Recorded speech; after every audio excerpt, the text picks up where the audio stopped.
Well, welcome, Blades. It is a Sheffield United 1-0 win against Wigan Athletic. Tell me how you are feeling. Let's not go crazy with all of that. But it is exciting times now when I look at the table in the Championship. Sheffield United, 39 games played, 76 points. Now, I'm obviously doing this before Middlesbrough play Burnley later on tonight. But if you look at the table, Luton are in third at the moment. They've played a game more. They've got 68 points. Borough, 39, but it will go to 40. And they've currently got 67. I think it's fair to say if Borough don't beat Burnley, we can maybe,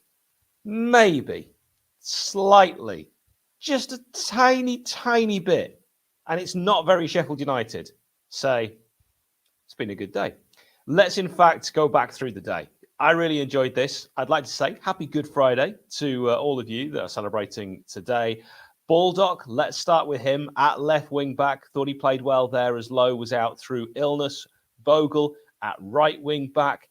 McBurney out, Sharp in. United hadn't lost in the last 21 he'd started. Let's make that 22. What did you make of Billy Sharp's performance today? I'd love to know in the comments. You can let me know anything that's on your mind as we go through, particularly if you say that, because I don't always get comments like that. Have a look at some of the comments from the preview.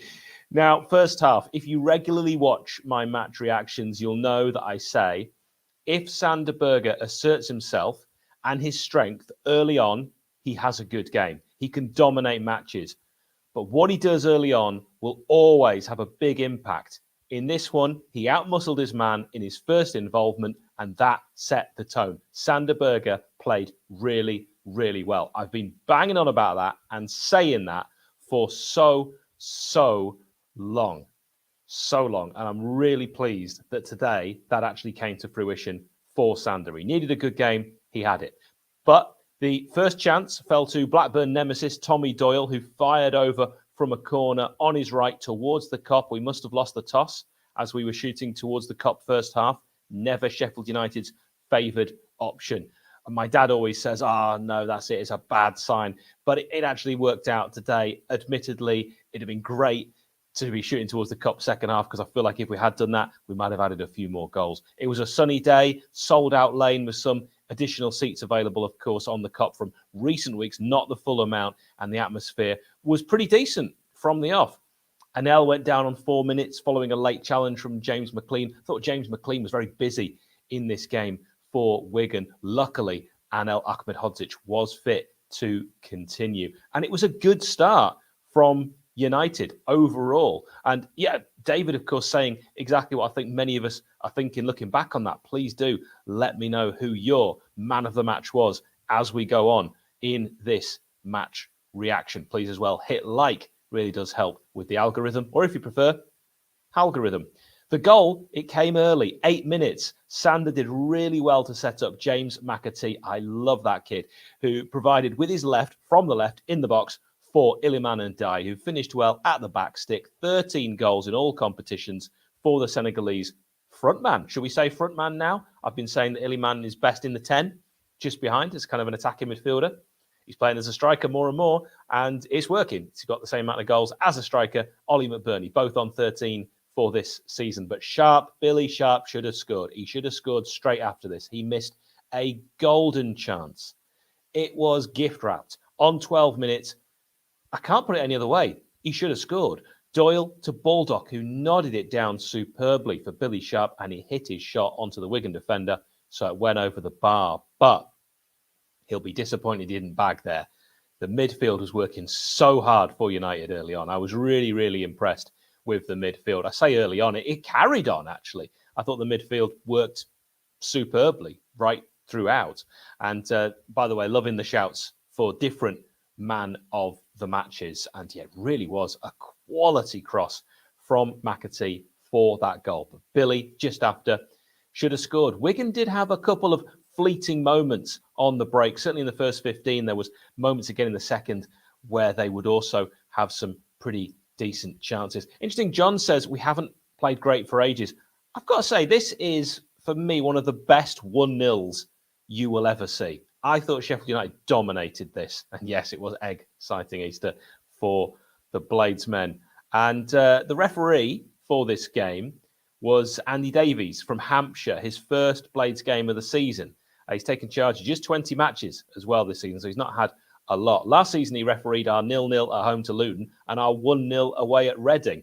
So he hasn't seen a lot of goals when he's reffed Blades games. Let me know what you made of his performance in the comments, please. There was a chance on 19 minutes. There was a lot of chances in this game. McAtee was played in by Iliman Ndiaye from his own half. Great weight of pass. And on the right, McAtee burst forward, beat one man in McLean.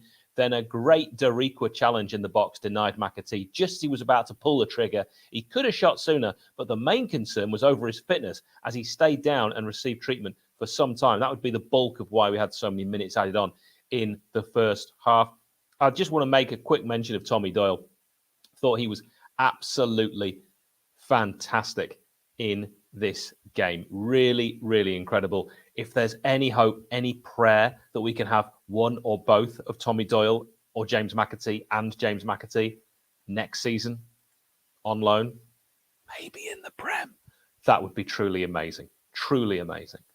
Chance to mention, Iliman Ndiaye, superb on 33. He worked it well, some great dribbling, fouled by the man who's called, I'm going to try and get his name right. His first name is written down as Christ. Happy Easter.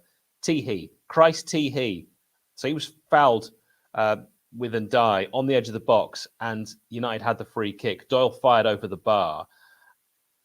I stay kind of on this train of thought here where free kicks, set pieces in general, we probably need to be doing a little bit better from. In fact, right throughout today, a lot of shots were kind of over the bar. Doyle had it in his mind today, didn't he? He was going to have shots from outside the box. He had quite a few because, of course, he's earned that right after the goal against Blackburn, possibly the best goal of the season if you haven't yet voted for goal of the season. But yeah, Christ, tee-hee, I say, blowing up your stereo.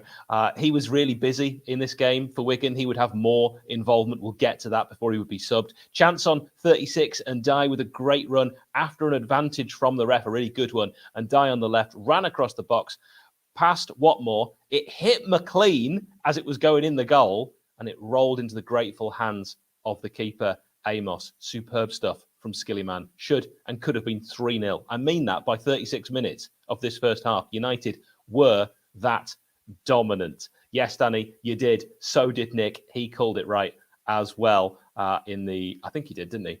Let me get rid of that comment and we'll be able to see. Yeah, Nick actually said 1-0 in his prediction before. And, I may or may have said something else. So, yeah, just one of those days where you're just delighted with the win, but it could have been so many more. He was unplayable and Ndiaye at times in the first. Great skill on the right to get past one man, then a yellow for the mighty as he took him out, unable to cope with the flair and quick thinking of the natural talent. Billy Sharp gave away a free kick on 43. I mean, this was really, really dangerous. Hughes going down quite easily, looking for the free kick. The ref gave it. Hughes had actually appealed for a handball in the box on Billy just before. Not a handball. Ref got that right. The free kick was hit by McLean. See, he had a lot of the ball after a layoff, and Doyle blocked it, and it was a really good block as well. But I never really felt, particularly in the first half, like Wigan were going to score. Did you? Did you feel like there was a moment where we were really going to concede? There was maybe in the second half a moment, and I'll get to that. But just before we end the first half, and Ndiaye on 45 gave away a free kick. I wasn't having this as a foul. It was by the byline on the Wigan right, and I didn't think it was a foul. They both went down. Well defended, though, by the Blades, but Wigan finished the first half stronger, and that's, me being fair. You have to say that. Second half, chance very early on. Anel, after a lovely leave, he saw the ball coming towards him, left it, ducked down, went over for Bogle, got it back, then crossed it superbly for Sharp, who headed it down like you're always told to do. It bounced back up off the turf. Amos saved, and United had a corner with their first attack of the second half. Billy will want that one back. I think he'd rather, if he could see it again, he'd rather maybe just place his header like he did against Norwich in the Premier League just before it all shut down. Another chance, half chance, followed until United's second meaningful attack of the second. Iliman Ndiaye had just been so busy in this game after more great fleet feet, laid it off on the edge of the area to McAtee, who sliced it, but he sliced it purposefully. That's what he was meant to do with his left foot, and it just missed, glancing past the post with the keeper beaten. A glorious chance, and United again had a good opportunity, and it went begging. We were wondering at this stage, is this going to be, is this United again? Are we going to be made to pay? McAtee then chipped a ball into Ndiaye. He was challenged by Hughes, who said he won the ball with that tackle on Ndiaye in the box on 57. Andy Davies, the referee, agreed with Hughes. I thought, yes, Hughes got the ball after going through Ndiaye. And it's simple, this one. If that challenge wasn't in the box, a foul would be given. Very few appeals, very few people will even remember it. For me, you've got a question mark over that one. Former goalkeeper Josh McGuinness came on for Wigan to play up front, and straight away, Wigan looked buoyed. A shot from fellow sub Tom Naylor, blocked by Egan and Asgard. This was the best chance for me. Heading at Wes, unmarked, 5 yards out. He should have scored. Would United be made to rue these chances? Would we? Would we? Would we? I was asking that all the way through the game. Hal, do you think we're going up now? I'm not answering that question. Yeah, absolutely. You've got to do the impression, haven't you? His name's Christ. You've got to do it. I'm also thinking of Miss Dynamite as well when I'm doing that. That's why I said blowing up the stereo a little earlier. Sander was at the game today, man of the match. Absolutely agree with you, John. But this game was crying out for United to get a second, just calm things, kill it. At 1-0, it was nervy. I was nervy. I don't like being nervy. We've had too many of them this season. We don't score enough goals, really. The busy McAtee was replaced by Norwood, the conductor. McBurney came on for Billy Sharp. Billy will look back at chances missed, a couple really good ones in this game. 29,026, if you're interested, the official sold-out attendance. And if you are also interested, the actual capacity of the lane is 32,050. So that's a difference of 3,024. Wigan didn't sell out their away allocation, or hallocation, if you prefer. And we know about the restrictions on the Kop. There's also that side of John Street, isn't there, by the away end, that's always seems to have empty kind of slither of red seats. But yeah, that's just by the by. 78 minutes, Sander would lash a shot over the bar after a good turn and run, showed his strength as well. Fleck replaced Tommy Doyle on 79. Bravo, Doyle. Had a really, really good game. Never fall in love with a lone player, but I've only gone and done it again. Fleck appealed for a penalty towards the end of this match, but it was not enough, as he claimed he was pulled in the box. It was an interesting one. Again, I've got a question mark over it. Maybe the ref got it right. I'd like to see it again. Norwood lifted one over the bar, a floater on 84, as United were looking for that elusive killer second. And Dye would have a go moments later, but Wigan held firm. Andy Davis, the referee, would get his card out eventually for a Blades player on 86, with Fleck, who else, going in after cynically pulling Hughes down in the real position of zero danger, so he didn't need to do that. Just 3 minutes added on in the second, and actually it was fairly unnervy, those 3 minutes. Nothing really happened in terms of Wigan piling on pressure. Norwood slid in on Power, who stayed down. The ref could have given a free kick there. I'm glad he didn't, because Norwood got the ball. And then the ref blew the full-time whistle as Power got to his feet. It was a narrow win, another 1-0. What was that, 4 wins on the bounce? How do you think Baldock did on the left? How do you think overall? Because United created a lot of chances in this game, had a lot of the ball, but we do look like a side that needs to create quite a few to score. We're still missing a striker, in my opinion. I know if we hadn't had the transfer embargo, we'd probably have bought a striker in on loan. What do you think? Maybe if Jebison hadn't been injured, we'd have had that alternative to give McBurney a proper rest, because I do think McBurney needs a proper rest. David says, hi, Hal. Hope you're well. I am. I'm a little tickle, but other than that, absolutely fine. We got the 3 points. That's all that matters. And at last, Sander shows his class. He really does. He was excellent today. Fleck definitely got his shirt soaked. You might be right. As I said, love to see it again. Possibly was a penalty. Would have put the icing on an excellent performance cake. I'm thinking same William. Yep, maybe I should have put William's comment up first. Got the making of a cracking game at Turf Moor between the first and second place teams. Yeah, I don't know how I feel about that. Don't know how I feel about that. 81, and we're automatically promoted, says Alessandro, given both Luton and Middlesbrough's remaining games. So, ... fingers crossed, never, ever, ever count the Blades in it until it's all official, signed, sealed, delivered, and that's all she wrote. Strange game today, says Edward. I feel someone like Cadra would have been useful to keep the momentum going as opposed to bringing on Norwood. I can sort of see why he brought Norwood on. Yes, someone like, obviously not Khadra, but we are missing an attacking midfielder. Last season, we had Illiman and Morgan Gibbs-White. So you've got the defence questions going, right, do we go with Morgan Gibbs-White, but then you're leaving that hole for Illiman? And they were a really great pair. And had we had Paul Heckingbottom from the start of the season with those two, and you know Heckingbottom liked Ndai because he gave him his debut away at Leicester, I think it was, in the Premier League, I think we'd have got promotion last season. I don't think it'd have been a question.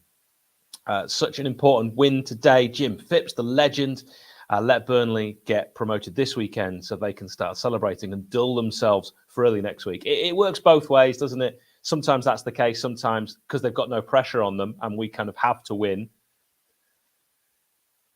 it can be different, can't it? Agreed, missing that attacking link. Yeah, I mean, absolutely. Once McAtee tires, it is evident, absolutely. By the way, Jim Phipps, there's an interview with Jim on this channel, which I'd highly recommend you check out. John confident if Borough lose. I would like to thank all of our sponsors. Do check out Parrot Peel. Do get a wonderful discount and a great deal with NordVPN using that code TSUW. And head to Indigo Resurrection Bar, the official bar of Sheffield United Way, before a match. Please let me know what you think in the comments down below. And if you haven't yet, I'd love it if you give it a like. I don't really know what it does, but people tell me to say it.